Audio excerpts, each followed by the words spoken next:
안녕하세요. 이정원에서 진행하는 송아의 쏙 점입니다. 56번 화산 역계에서 이리저리 떠도는 나그네를 말합니다. 나그네는 낯선 장소와 낯선 사람들 속에서 살아가는 삶을 말합니다. 그러나 각자에게 주어진 시간에 따라 세월을 살아가는 것을 살펴보면 나그네는 바로 우리들이 아닐까 싶습니다. 그러므로 세상살이나 나그네의 삶이나 반드시 거쳐해야 할 곳이 있어야 하고 재물이 있어야 하며 자신을 도와줄 사람이 필요합니다. 56번 화산 역계에서는 6개의 효의 위치에서 나그네로서 각각의 입장을 말합니다.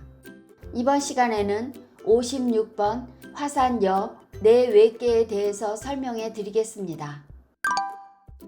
복희씨의 괴상을 보고 주공께서 초6은 여쇠세니 사기소치제니라 상왈 여쇠세는 지궁하야 제야이라.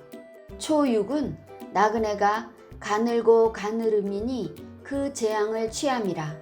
상에 가로되 여쇠세는 뜻이 궁해서 재앙이라 하셨습니다. 초6교는 백성짜리이니 사회적 위치가 없습니다. 또한 양자리의 의묘가 있으니 바르지 못한 자리에서 나그네 생활을 시작하는 것입니다. 이것을 괴상으로 보면 초6교는 4개인 간계의 체를 이루어 고요히 그쳐 있습니다. 그런데 초6교가 동에서 리계가 되므로 태양이 동쪽에서 서쪽으로 움직이듯 나그네의 첫 걸음을 떼는 것입니다. 여쇠세에서 자질구레한 세자는 작은 재물이나 작은 일에 집착하는 것을 말합니다. 그리고 나그네 길에서 지치고 쇠약해짐을 뜻합니다. 이것은 음양으로 응하는 구사요가 초6교를 도울 법도 하지만 구사요는 리계의 채로 하늘에 떠오르는 상이니 초6교와는 점점 멀어져 돕기 어려운 상황입니다. 그러니 초6교가 의지할 데가 없어 지치는 것입니다. 사기소치제는 초6교는 부사요가 돕기 어려운 상황입니다. 또한 초6교는 재질이 약한 음여이므로 쇠세합니다. 나그네로서 의지가 굳건하지 않으니 스스로 얻은 재앙을 말합니다. 초6교가 동하면 리계가 되지만 혹계의 모양이 감계입니다. 오행으로 리계 화를 극하는 감계 수임으로 올라가려는 불기운이 물에 의해 꺼진 것입니다. 이것을 공자께서 여쇠세는 큰 뜻을 세우지 못해 뜻이 궁하게 되었으므로 재앙을 불러들인 것이라 설명하셨습니다. 화산역계 6이효의 효사는 6이는 여즉차하야 회기자하고 득동복정이로다. 상왈 득동복정은 종무우야일이라.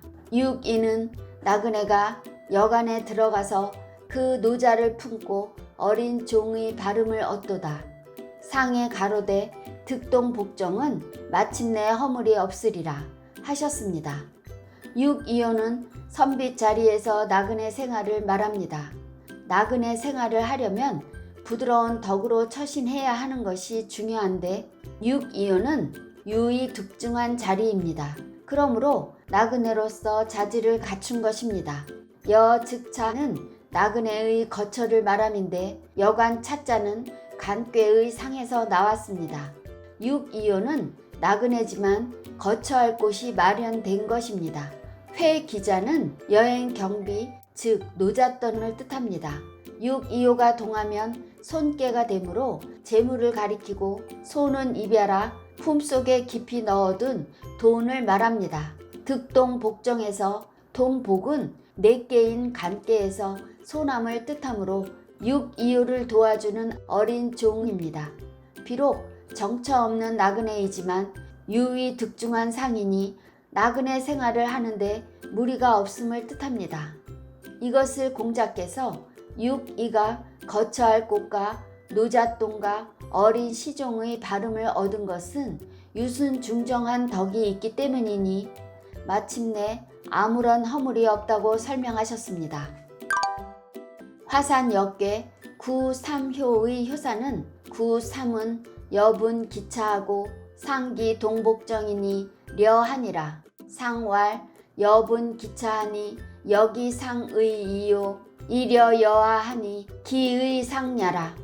구삼은 나그네가 그 여관을 불사르고 그 동복의 발음을 이르니 위태하니라. 상에 가로되 여분 기차하니 또한 상하고 나그네로서 아래와 더부르니 그 의리가 상함이라 하셨습니다. 구삼은 양자리에 강한 양이 있으니 유순하고 공손할 수 없습니다. 이것은 구삼효가 궤강하여 나그네의 마땅한 처신이 아니므로 나그네 생활을 하기 어려운 자리입니다. 여분 기차는 구삼효가 동하면 여간을 말하는 간꾀가 곤꾀가 되었으므로 여간이 평평한 땅으로 사라졌습니다. 이것은 구삼효가 내 외께의 경계에 있으니 외께의 리께가 여간을 불태운 것이라 말합니다. 또는 구삼효가 궤강해서 불을 지른 것으로도 해석합니다. 그 바람에 낯선 곳에서 잘 곳을 잃어버린 것입니다. 상기 동복정은 구삼효가 동하면 내 혹계가 강계가 되므로 어린 종이 구삼효를 벗어나 외계로 달아난 모양새입니다. 그러니 거처도 잃고 시중들 사람도 없으니 나그네 생활이 위태롭다고 한 것입니다. 이것을 공자께서 여분 기차하니 역의 상의는 여간을 불태워 버렸으므로 거처를 잃게 된 것입니다. 그러니 구삼효는 상하게 된 것이라 하셨습니다. 이려여하 기의 상냐는 구삼효의 시중을 드는 어린 종은 이해 관계이므로 더 좋은 쪽으로 달아난 것입니다. 이것을 의리가 상한 것으로 설명하셨습니다.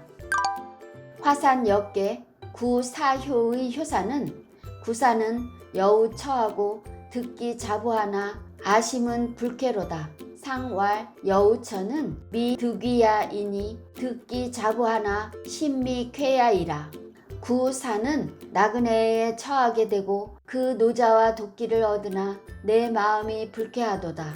상에 가로되 여우처는 위를 얻지 못함이요 듣기 자부하나 마음이 유쾌하지 못함이라 하셨습니다. 구사효는 양자리에 음효가 있으니 바르지 못하지만 유의 득중이라 강함과 부드러움을 갖추었습니다. 그러므로 나그네로서 자질이 있습니다. 려우처는 구사효가 동하면 외계가 강계가 되어 꼼짝 못하는 상입니다. 그런데 내 혹계까지도 강계이니 험난한 속에 빠져있는 상입니다. 듣기 자부는 내 혹계가 손계이니 재물을 가리키고 외계의 리계가 무기를 말하니 도끼를 가리킵니다. 이것은 나그네 생활을 할 때 필요한 것들을 얻은 상입니다.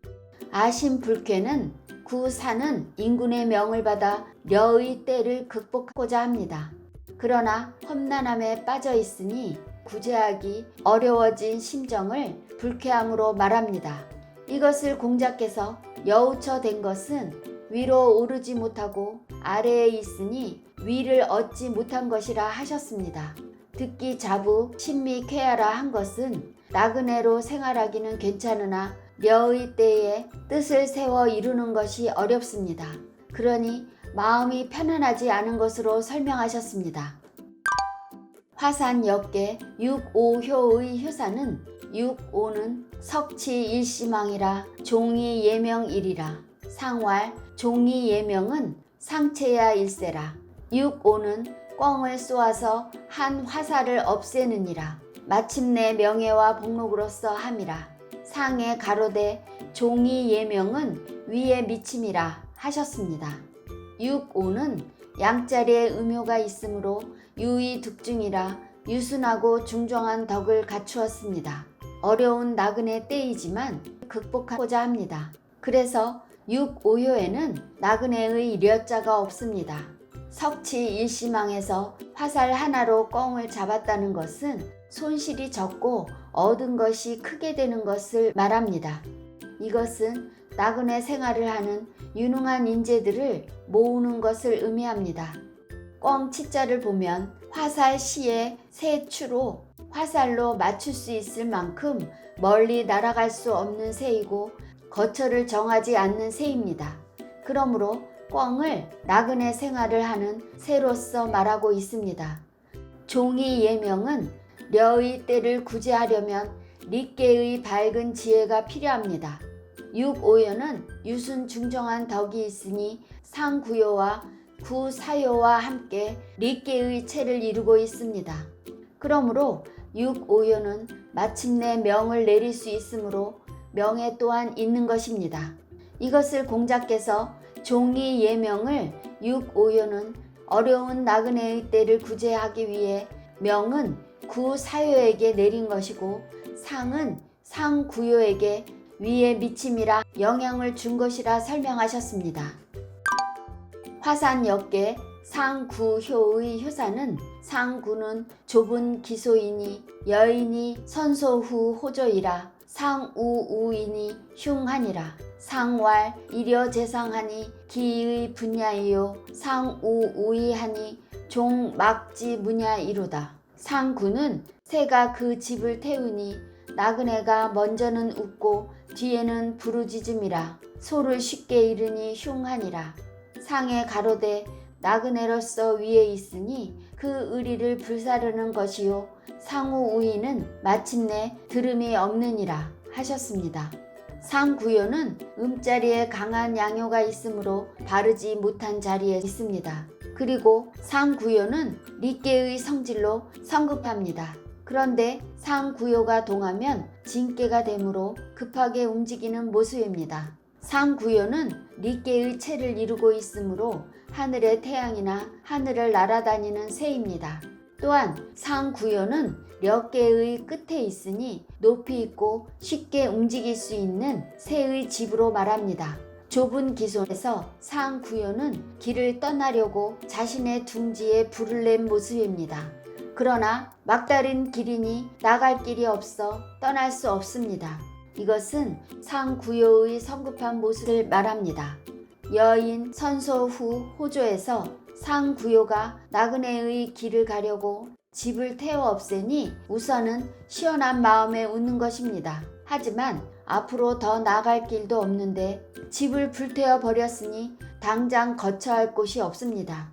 그래서 후회스러운 마음에 부르짖으며 우는 것입니다. 상우우이에서 소는 릿개에서 나왔는데 곤개가 소를 말하니 어머니의 딸인 중녀도 소입니다. 여기에서 소는 순한 동물로 사람의 어진 심성으로 말합니다.